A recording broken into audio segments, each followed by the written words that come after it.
All right, good. So we completed this 1 month of Mettā Bhāvanā.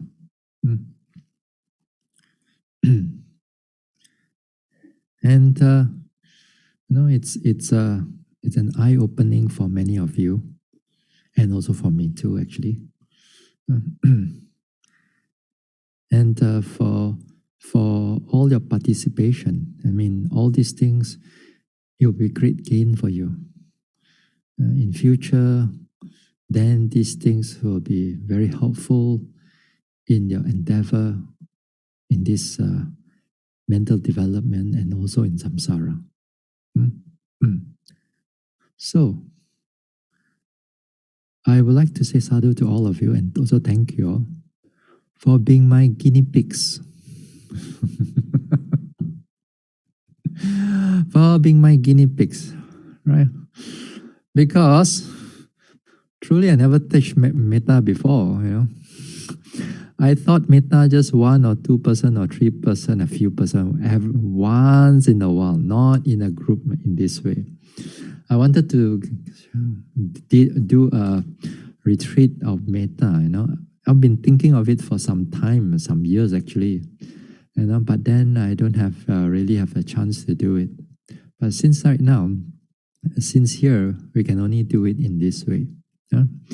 But anyway, it's still a good gain. It's still a great gain for a lot of you, and also a lot for me too. Because to me also, I gain experience of how to, although I know how to practice, although I know how to develop the Mettā, but that is I'm looking on my own only. I'm looking it from my perspective only. I'm not looking from the perspective of people or others. So with that 1 month, also I gained a lot of experience from all of you. So that also is good for me.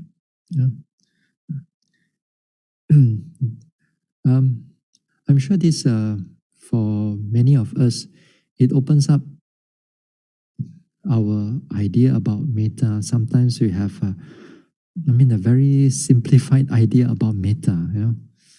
We think of Mettā of something very superficial. Whereas when we able to develop it, we find that this Mettā, it can go quite deep. And many of us also feel satisfied with our development, which is good, because that satisfaction will give rise to confidence or faith or saddha.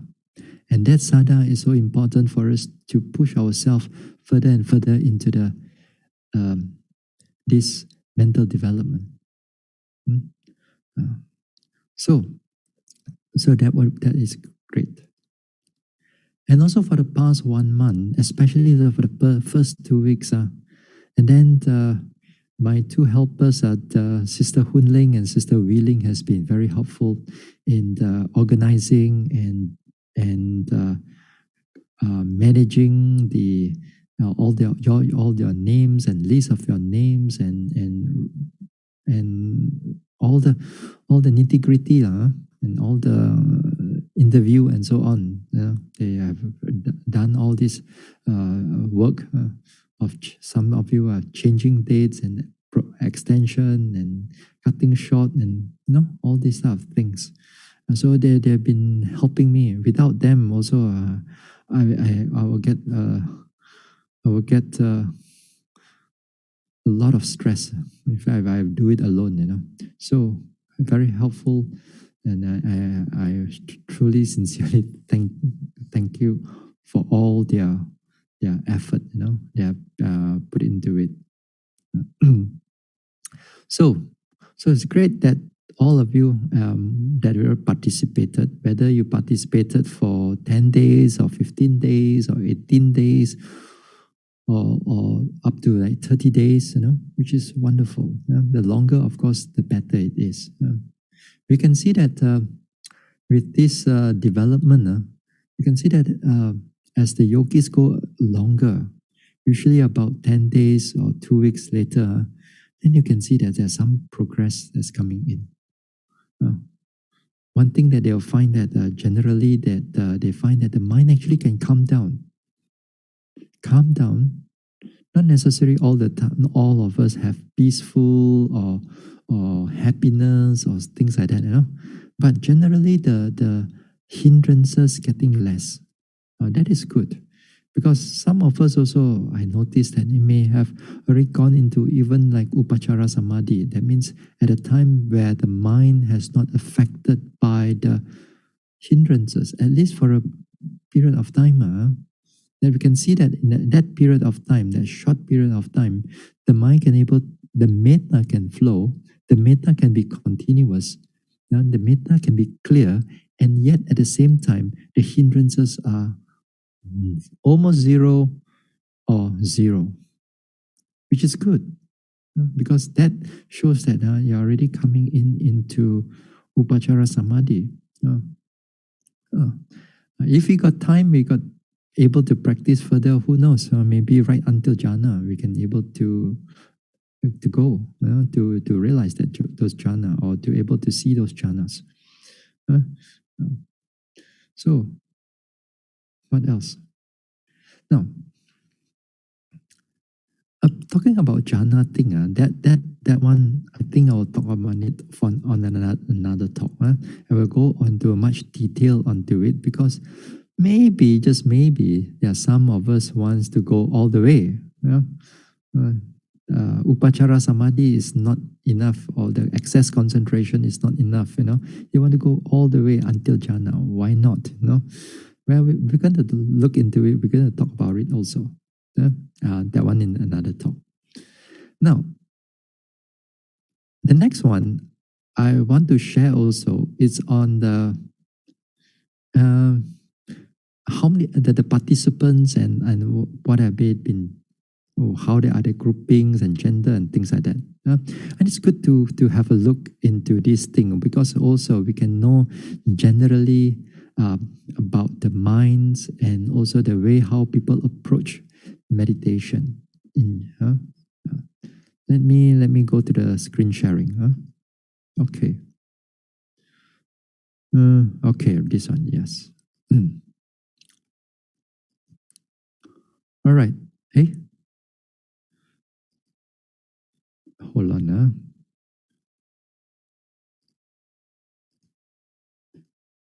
Back to meeting. I stop share first. Stop share first. Wait now. Hold on. Okay. All right. Can you all see the pie chart?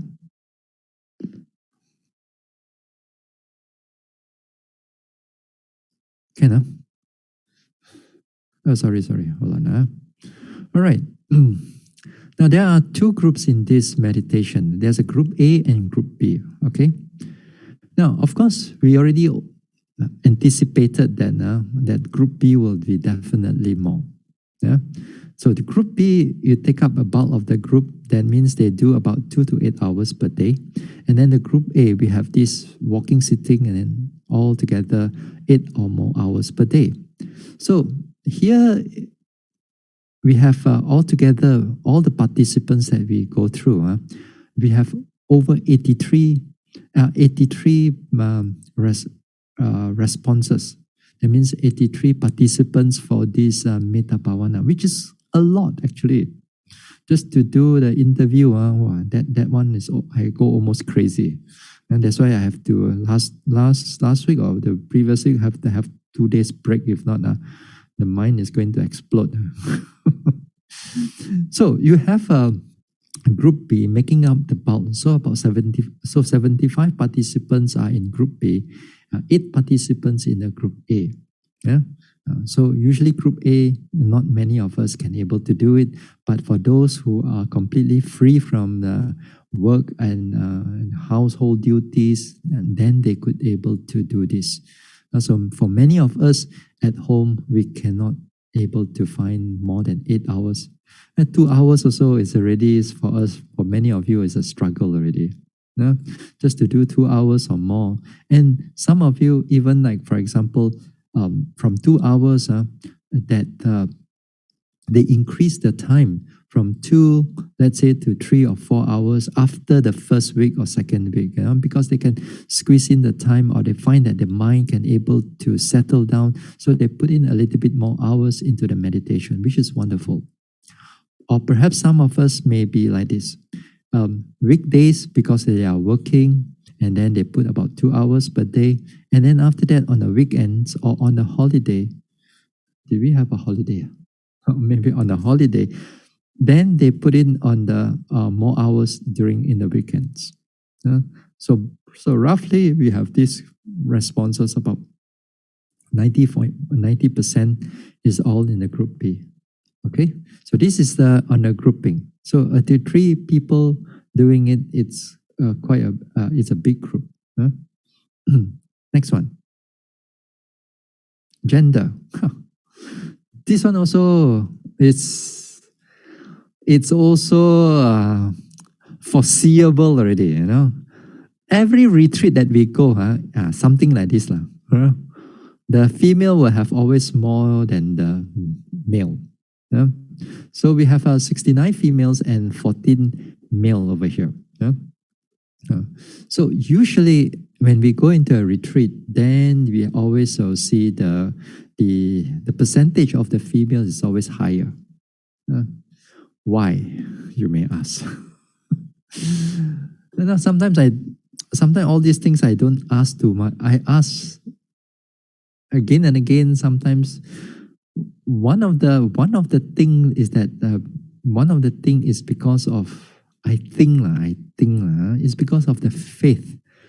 For women is more inclined towards the faith, and then when you have this Dhamma or these things, they tend to have go into more towards this spiritual path, spiritual development.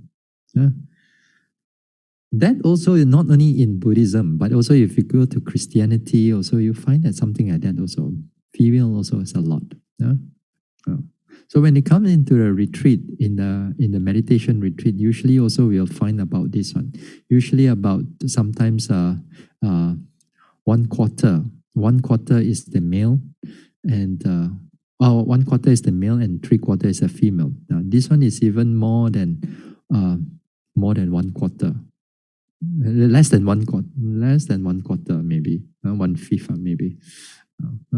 So here is usually the gender response, and also sometimes I think male also because of have a lot of they have thinking about money and thinking about work and thinking about this one. So not many males are interested in meditation or mental development.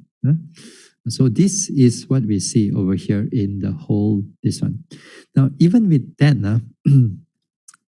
sometimes in some of the interview sessions that you had with me, sometimes they are only all female only. Some days they are all females only. Some days then sometimes in the male will come in, because some of us may start a bit later, so up to like end of September or beginning of October only they're starting, and some of us are starting somewhere in the middle of this one. So sometimes, as I said, during interview session, all is female meditators only, or these participants over here. So this is a gender. So usually when we go into the retreat center, this is what we're going to see. Mostly is the female will occupy most of the place. Okay. Next one. What do we see? Next one is a bit complicated because I just copy and paste from this one. It's a bit difficult to see. But anyway, you don't have to worry about this graph. This graph is just to show you by certain age, got 1 or 2% or 3% or 4%, and then after that they overlap. So it's a bit difficult to see. What I want to show you is this, and the next one. The youngest participant will be 29. The oldest will be up to 77. 76, 77. So here is the participant. So the age here, from 20 to 29, only one participant. Yeah? From 30 to 39, there will be 6. And then 40 to 49, you got 20, 50, 59, you got 14, 60 to 69, 33, 70 to 80 will be, there's 9, which is also is good actually. Now, why the younger age people don't want to meditate? That one, sometimes you got to ask yourself, why younger time you don't want to meditate? That also is maybe will be your own answer. Usually, even in a retreat session, also in the retreat, we do see mostly at around 40 plus. 40 plus, 50, 60. 40 plus because that here, I think, because the mind is a bit more mature. More mature, or maybe they see suffering more in their life already. When you are younger, you don't see much of a suffering. You just carry on going day after day, and then, but after some time, you find that it's all not so meaningful just to go a day after day, the same old thing. Then after that, you want to find something to do with life. So 40, usually at the 40 start, a lot of them become more acquainted into spirituality. So usually we also do see that in the retreat center also.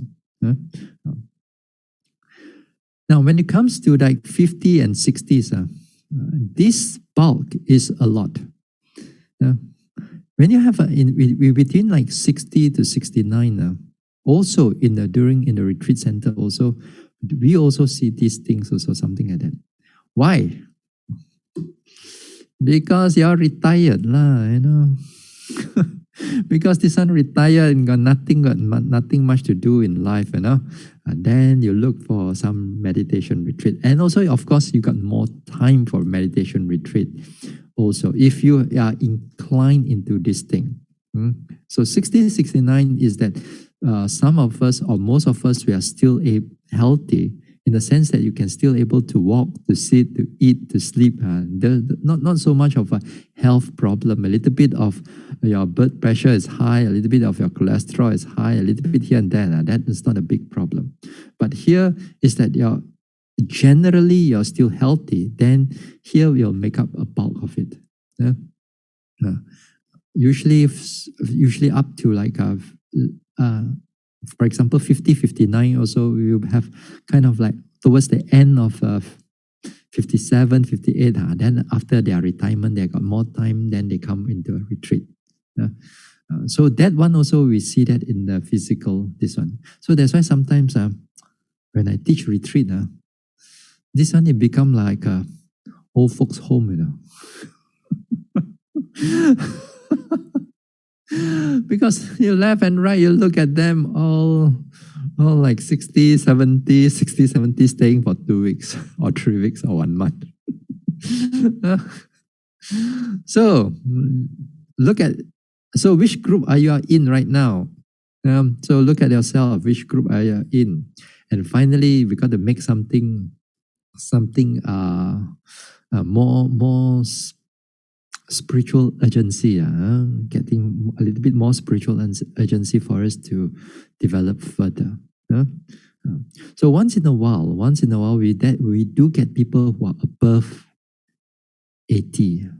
That one above 80 also is a bit difficult, because at times we notice that when you go into a meditation center, most of the meditation center you have to either climb the hill or climb up the staircase.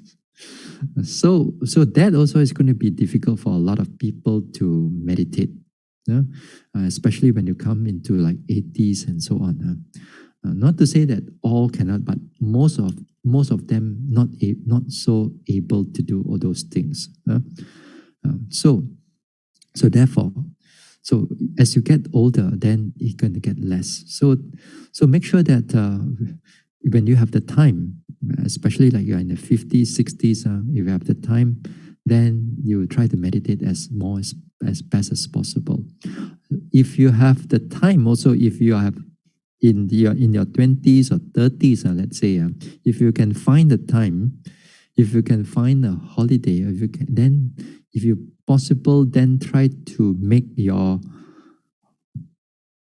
leave, your leave or your holidays to coincide with certain meditation schedule, and then try to blend it into it, and try to, and only you can have time for you to meditate. Other than that, very difficult you can able to do any form of meditation.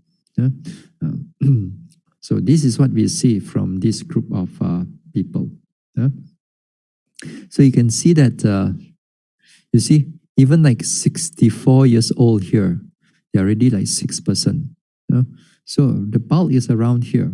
Then you can see that even like 59 is 1%, 64, then something like that. Okay. So this is youngest to oldest. All right. Duration.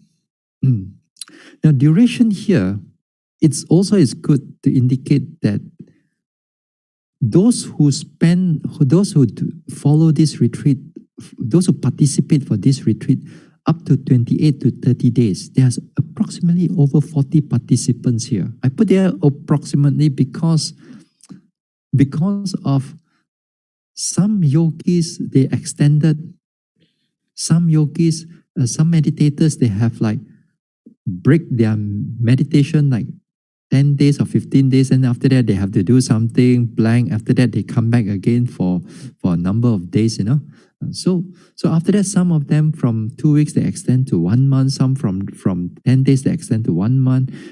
So all these things, I didn't really go through the whole chart now. The whole, all my files in order to really exactly see, because some of them extended and so on. So approximately there are over 40 participants who followed which is very good, because 40 participants who followed over up to 28 to 30 days, this is like half of the participants already. This is half of the participants already.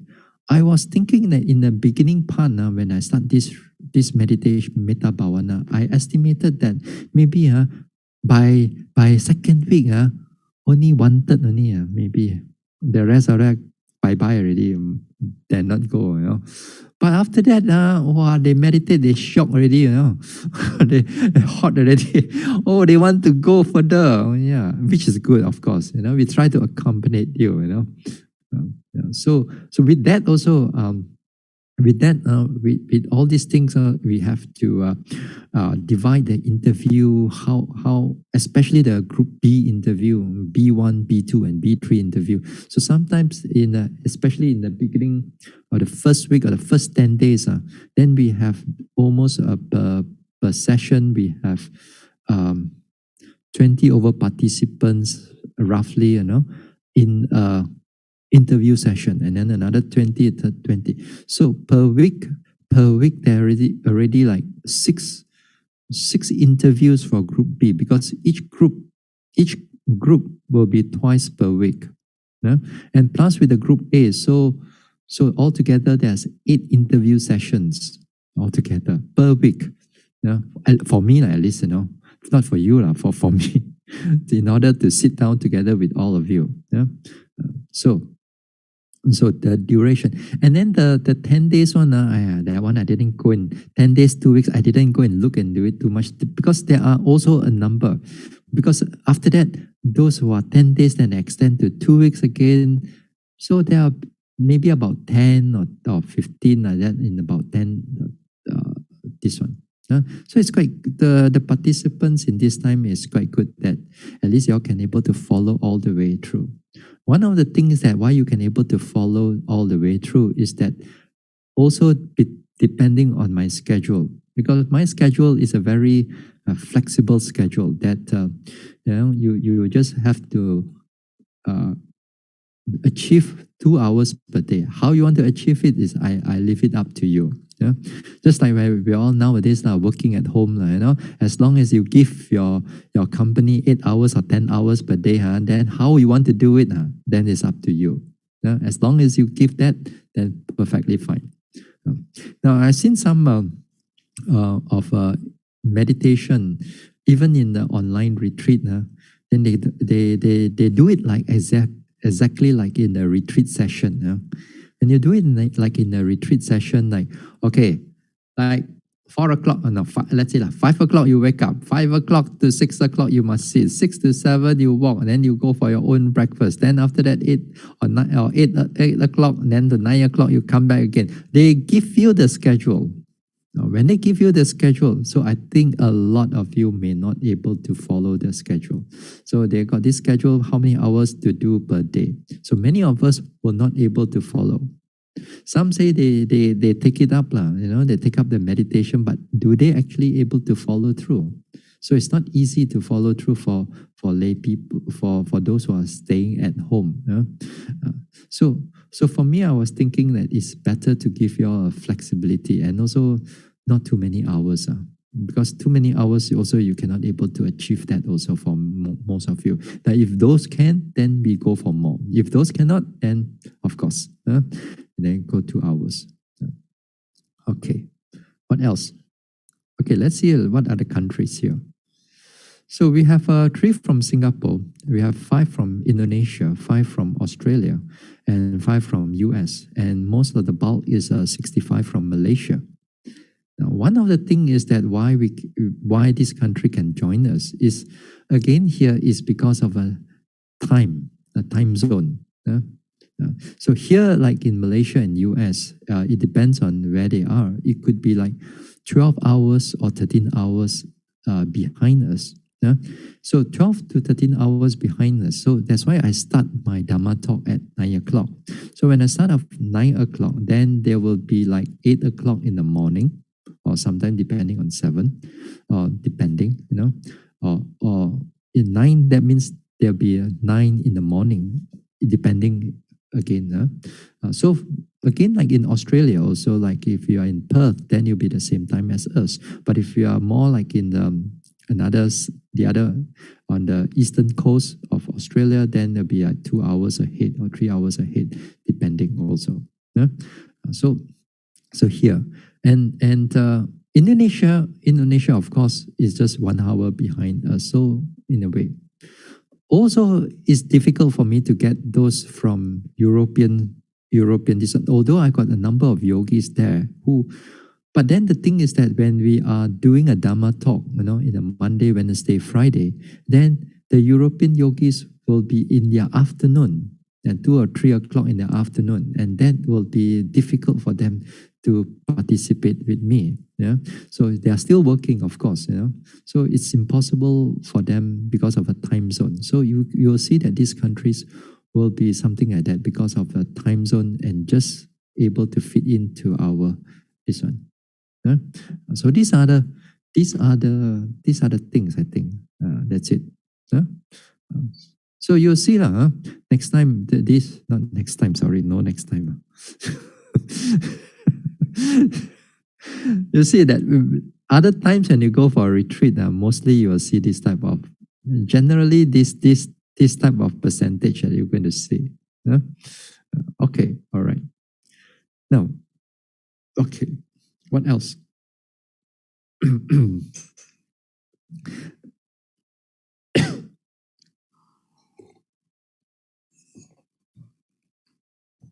Next, I want to share to you with some of things that what are the things that you can further going to read about these 4 Brahma Vihara.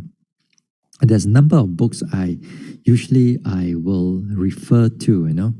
Although when you come into this meditation, it's again here you need a teacher. You cannot rely on the books. Although the books tell you a lot of things, but you need to have a teacher, especially with the initial development of the Mettā. Now, some of the books that I find it very useful in the understanding of this Mettā is this. Let me start off with the first one. Let me share the screen with you. Where is my... Okay. Let me share this screen with you. Wait. Now, this one for Brahma Vihara. This one is by Mahasi Sayadaw. You can get it from a BuddhaNet. BuddhaNet you can download in a hard copy or a soft copy. You can have a soft copy here. Here, this book, the Brahma Vihara, this one, it's an excellent book because this Mahasi Sayadaw has a tremendous amount of understanding of meditation, and also he's a very scholarly in that sense. And I mean, after all, he's the sixth council of Buddhism where they recite the whole Tipitaka.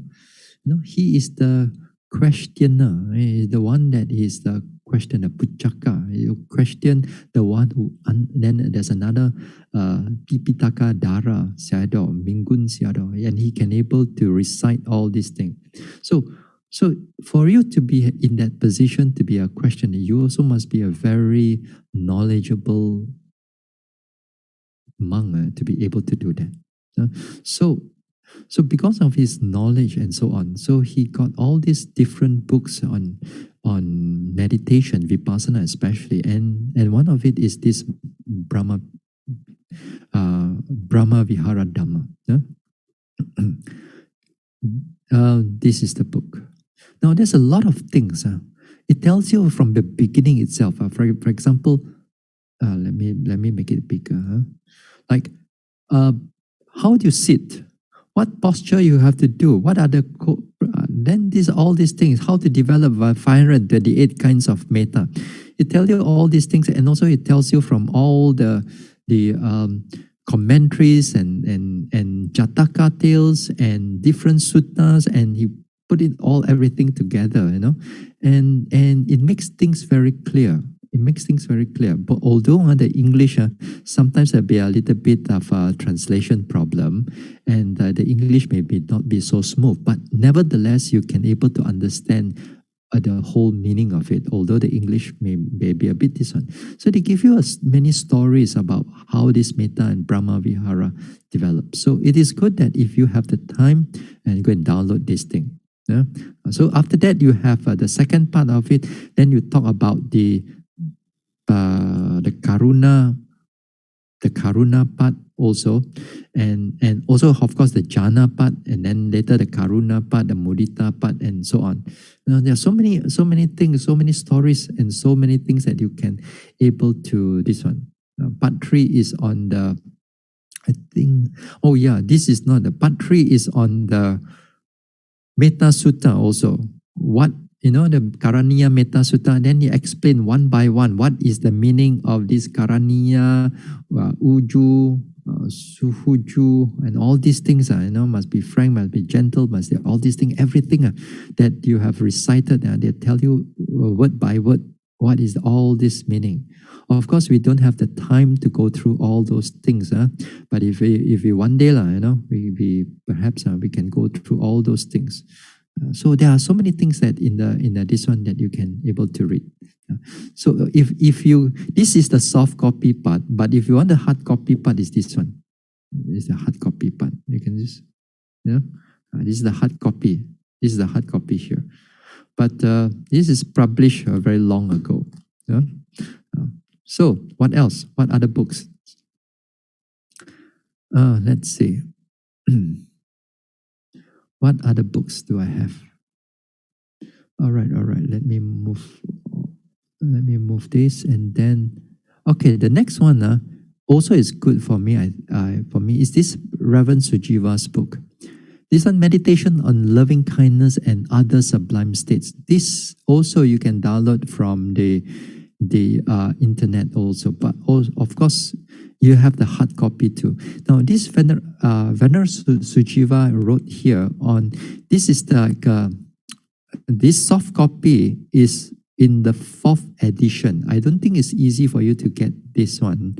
It's published by the Wisdom Center, and I find that this book is very useful and also very practical in the sense of like it has many ways of how people radiate Mettā and how to develop the Mettā and things like that, which is also very good for beginners. And also after that, it talks about the 4 Brahma Vihara.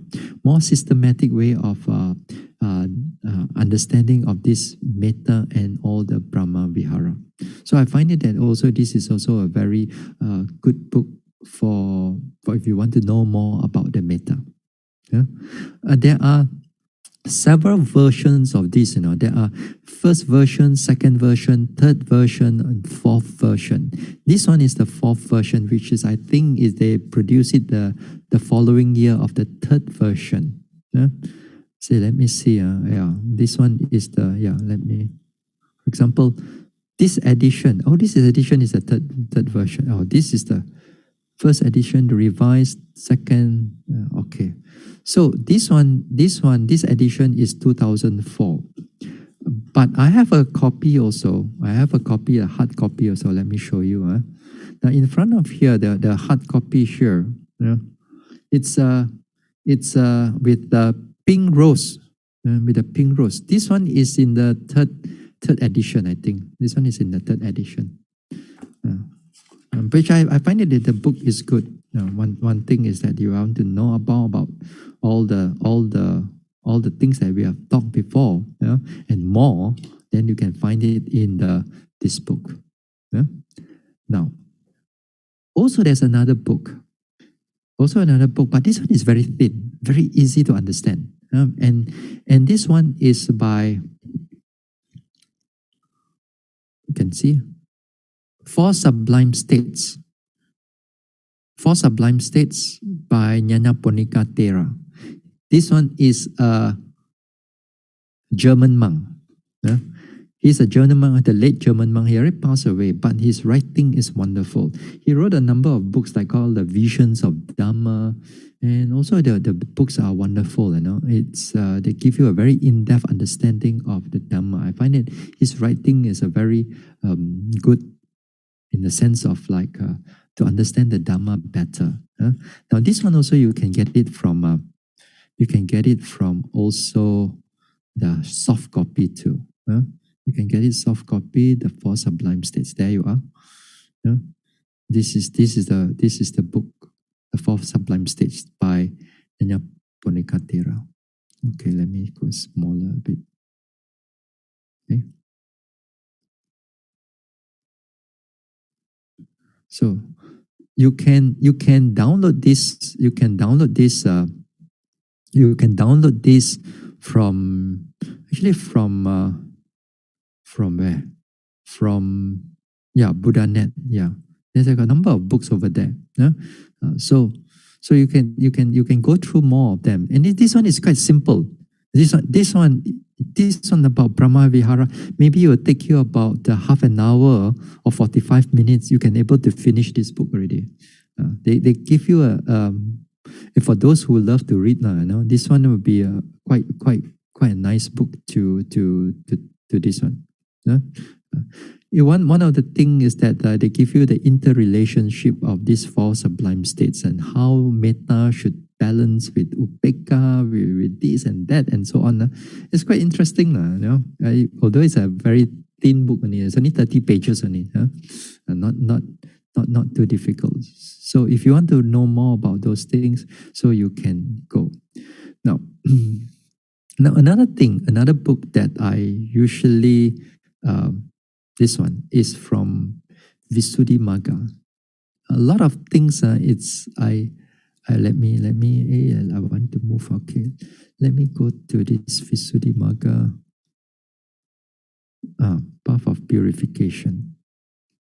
All right. Normally when I quote a lot of things, I use this path of purification. Can you see the path of purification? Okay. Now here, usually I go, if you want to know about the Mettā thing, Brahma Vihara thing, this fall under third chapter. Third chapter is called the second under concentration, but this is under sorry, not third chapter already. This is will be on the, let me hold on. There. This is on the chapter 9, divine abidings. Here in this Visuddhimagga, you want to know all the 40 things about, and at least understanding about the 40 types of meditation. And then this Visuddhimagga is a very useful thing. But whether you can understand them and develop them, that's completely another thing. But generally, you want to understand what is this, all this about meditation. Then Visuddhimagga is one of the great source for you to this one. So a lot of our meditation, very Mahasi Sayadaw and so on, they derive a lot of it from Visuddhimagga, and also another one is Patisambhidamagga. Now this one, divine loving kindness. Let me go there. Okay, you see, divine abidings here, Brahma Vihara Nidesa. This is on this chapter. Then you see, here you should start. He asks you how you should start. He asks you to start with you should abandon hate or hatred and develop patience, and you must have a lot of patience. You must see the disadvantages of all this hatred and the advantages of this patience. How you should start and so on. They tell you like everything. Slowly. It's not too difficult to understand. Once we have gone through this meditation, that you have gone through your trial and error over time, then these books are all quite useful. Don't think of it like it's very deep and so on, because that it is. You think of it very deep because you have not meditated before on it. But once you have meditated and I've done through some explanation, the next time you can able to sort of like put your attention to here and try to understand them, and it can be helpful to you. It's not much, actually. This one is not much. If you want to read through, maybe about 20 minutes or half an hour, you finish on this Mettā already. They tell you why is the opposite sex you cannot do, why the people that hostile to you are hostile, you the one that you are angry with, and so on. All these things they tell you why those things, why the dead people you should not reach and so on, give it to things like that. They'll tell you all the things. So for example, what else? They tell you how the 528 ways of doing this, how all this getting rid of resentment or anger, this is how I got all these things. So it is interesting. Okay, let me see. What else do we have? Let me go a little bit further. Let me go a bit further. Hold on. Even they talk about, let me see, they talk about the bandit. So that at one time I was saying that the Mettā finally must be equal in the sense that whether you are the one yourself, or the one that you have a lot of hatred, or those who hate you, or those who are very neutral to you. So all this simile is you got it from here in this Visuddhimagga. So there's a lot of things you want to know about Brahma Vihara. You can this one there.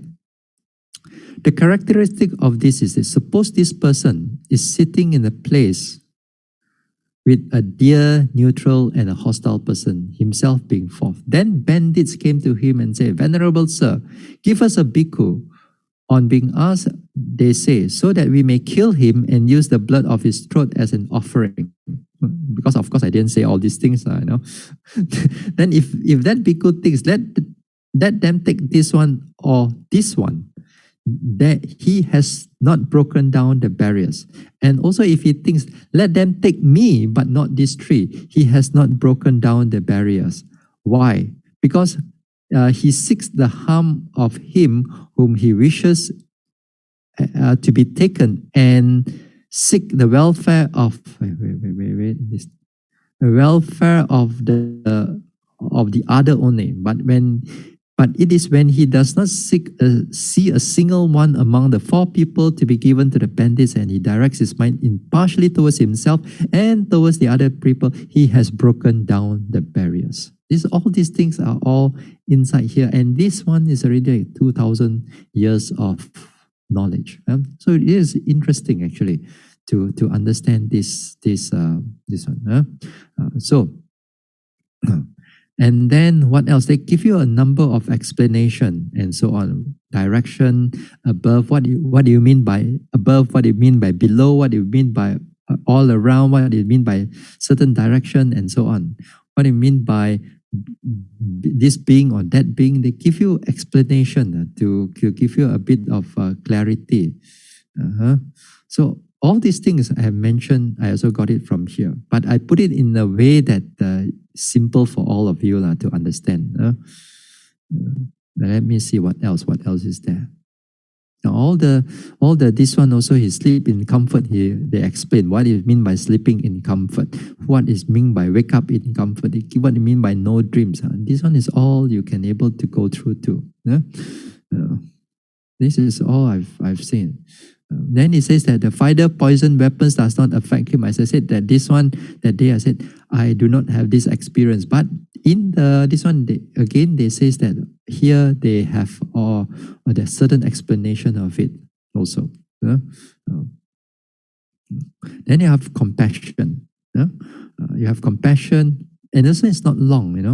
It's not long. It's quite short only. After that, it's already gone into gladness already. Gladness here is the mudita already. So it's just not long. When it comes to the mudita, I was come to karuna and gladness and mudita and upeka, then it's not long, because a lot of it is being explained by in the Mettā already. And a lot of things that what you can do in the Mettā, you can actually do it in karuna.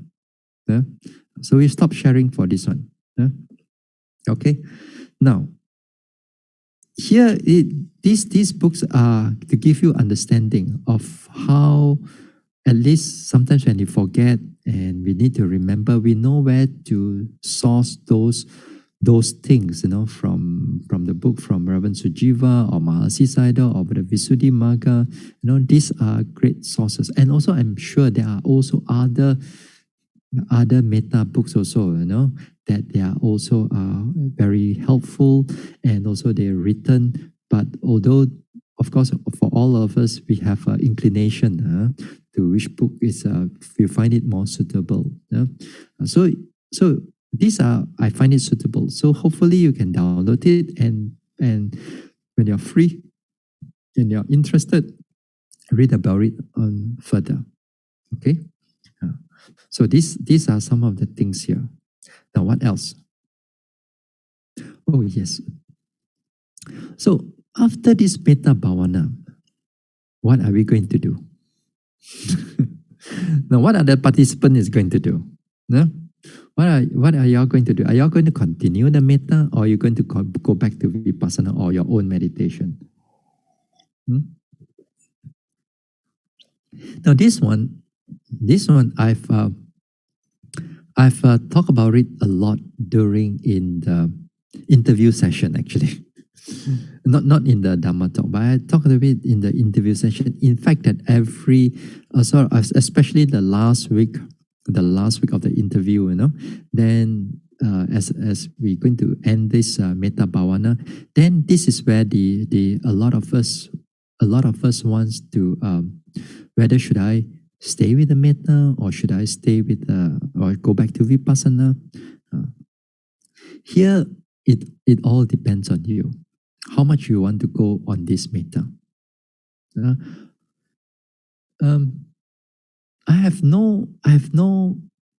There's no right way, or there is whether this is a good way for me, or it may not be a good way for you.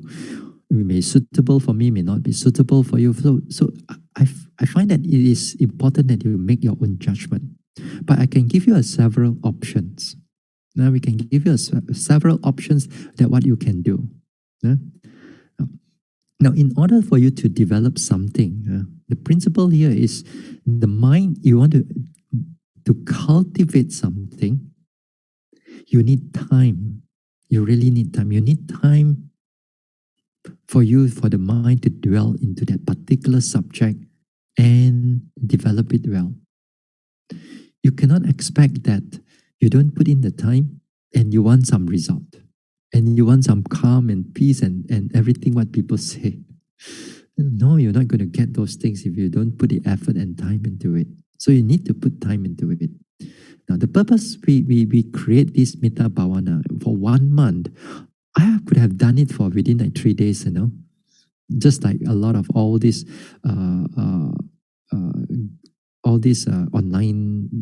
online meditation right now, 3-4 days, and then they call it.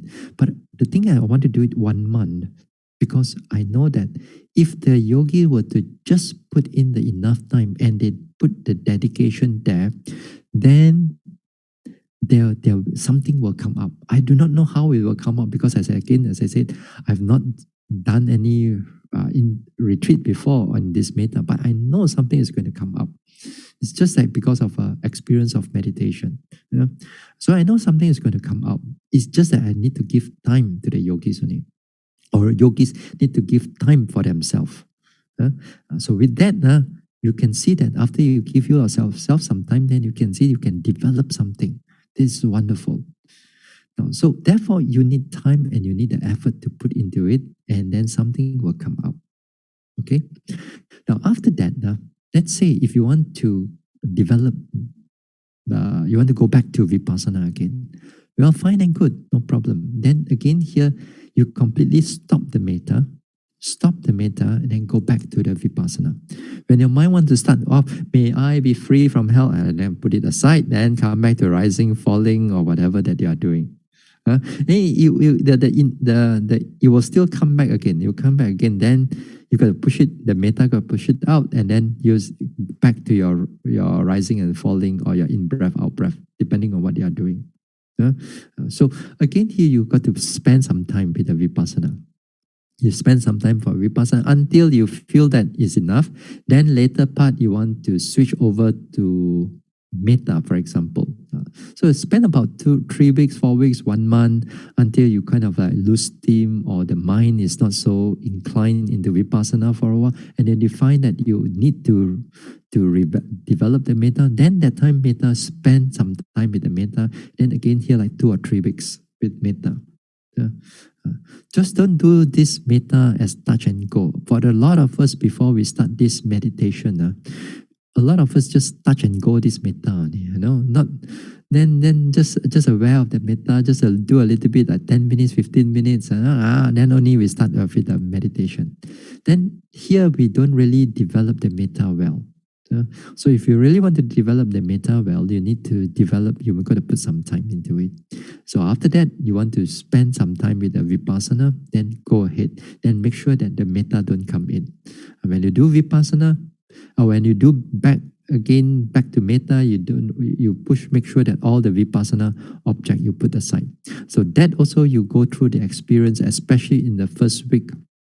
For those who have done Vipassana practice before in the past, that you can see that a number of us struggle with all this Vipassana object is keep on coming in. They are all ready at the corner while they are doing Mettā. They are pee papa, everything's are moving at the corner. But then, because of I mentioned again and again, you got to push these Vipassana objects aside. Then that time, slowly you can see that the Vipassana objects all fade away, or they don't come in, and then only the Mettā comes in on it. And that is wonderful, because now you can able to learn how to switch the mind. It's a training. It's a training that you can able to do these things. So it's training. You take you some time for your mind to able to switch from one meditation to another meditation. So next time, when you're more skillful, you can actually do it more frequently. The changes can come in more frequently, in the sense that you can spend one morning per sitting with Mettā, the rest of the afternoon with all the way with Vipassana, or you want to spend one morning for Vipassana, the rest of the afternoon Mettā, also can. because that time the skill in the switching of the mind is so much more greater. But all these things comes in with training. It comes with training. So this metta are going to be very helpful, and if you know how to do it, if you know how to do it, you develop it well, then we can able to spread this metta for ourselves and towards others so much more greater in depth. Not just scratching on the surface only. So this is about something like that on this Metta Bhāvanā. So more or less we stop here. Now, what are we going to do next? I tell you what, this Wednesday and Friday, I need to take off. I need to take MC for myself because too much interview already. It's the stress still inside there. I need to go and undo, go and walk around, Anyway, I got a few other things I need to do. Then we come back on the next Monday. Yeah, we come back on the next Monday, and then next Monday we're going to look into Metta a little bit more. But this time is more on the theory. As I said, I'm going to look into the jhana itself. We're going to look into the jhana, how we can actually able to achieve, arouse that, see this jhana, develop this jhana, and by understanding this jhana also, even in Metta jhana, you open up doors for all jhanas already. Then you finally, whether you're doing anapana, or whether you're going to go do karuna, or whether you're going to do 32 parts of the body and so on, you're going to open up a lot of areas in samatha meditation. All you need to do is understand and develop until at least reaching the first jhana. That also we're going to do. And also in the following week also, we're going to start off with this guided meditation on karuna already. We're going to stop this metta, we're going to do on karuna. Okay? So, all right, that's it for tonight.